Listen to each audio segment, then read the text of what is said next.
Hi everyone, it's been kinda nuts.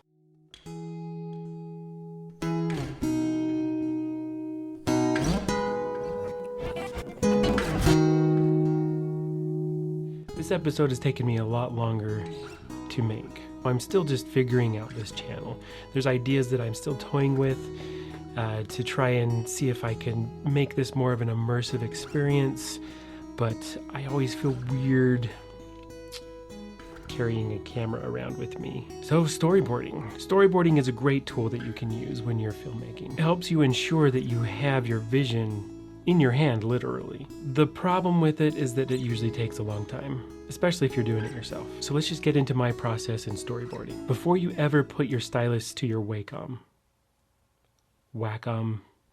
I don't care how you pronounce it, I say Wacom. Before you put your stylus to your Wacom tablet or your pen to paper, you need to make a script breakdown. So a script breakdown is where you take your script and you break it down into a list of locations, characters, props, costumes, set design, anything that you're going to need to make this film. So first I take my script and some highlighters and I make a key. And then I go through and highlight everything that I need. I prefer to do this by hand and then enter it digitally later in a document. There are screenwriting programs out there that do allow you to do all of this within the program. I know that Celtics does have the ability to create your script breakdown in there. The thing that you need to get out of this for your storyboard is those locations. So now what I do is I go and take pictures of my locations, and you can actually write down the angles that you think will work for those particular situations as you're going through your script breakdown.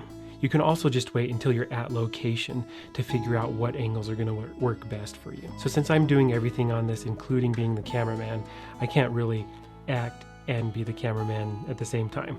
So they've all got to be static camera angles. And that's actually fine. You can get a lot done with just static shots. And then when you're done, you can go through the photos and just kind of pick out the best ones, the angles that show what you want to show or that just look the best in your opinion. So take those pictures, decide on what you want, and make a shot list. You can make a shot list just with a simple Excel document. I've made my own template, but there are other templates out there that you can get. But as long as you're writing down all the angles that your camera's going to be at and everything that has to happen in the frame, then you're good to go. So now we get to pick up our stylus and get to work. The software I am using is called Storyboarder.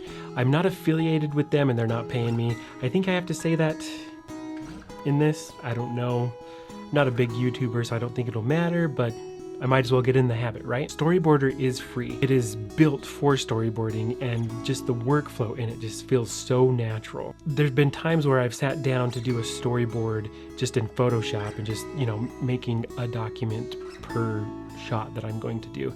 And then I end up spending hours and hours just trying to render out a shot, and I never get anywhere, and so I end up not storyboarding. In this one, it leaves it a little less complicated. You can always render it later in Photoshop, but for this case, I'm not going to be rendering this in Photoshop. It's going to be very simple, mostly due to time constraints. You want to start by figuring out your masters and then move on to the insert shots. And one of the intimidating things about storyboarding is everyone always feels that it has to be this masterpiece. What you're really just trying to get is the overall vision of that shot.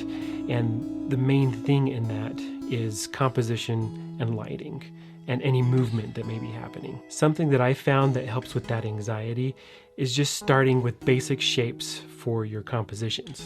For a person, just draw a rectangle. For an object, draw a circle, and put them in your composition the way that you want it in the shot. You can always go back and render it more. So if you're not familiar with composition, here's a quick tutorial.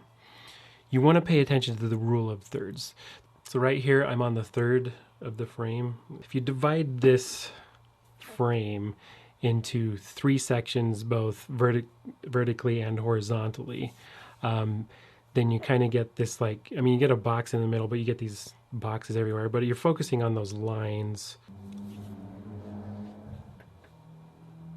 There's a race car going by my house. So you want to get your subject on those lines depending on what's happening. And then of course, the wide, medium, close-up angles are part of your composition as well. Also, there is central framing like I use in this still shot right here. It's just used for a different effect. Get storyboarders, sketch it out shot by shot, and if you have time, render it in Photoshop.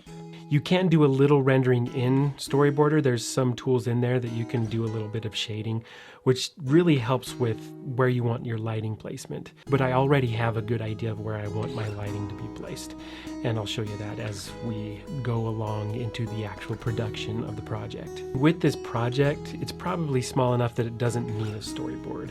However, if this were an actual advertisement or something, then you would really want a storyboard to show to your client. It helps them to get on the same page as you. Sometimes storyboarding is the thing that gets me down, and I just don't want to do it. There's a part of me that's always just wanting to just jump out there and just get into the production of things. But I can say that every time that I've storyboarded my project, it always turns out better. Thank you for watching my video. Please subscribe, share it. Also, let me know if you're enjoying this content. If there's anything that I can do to make it better, let me know that too. Just remember to keep it kind. So thank you, and we're on to the next one.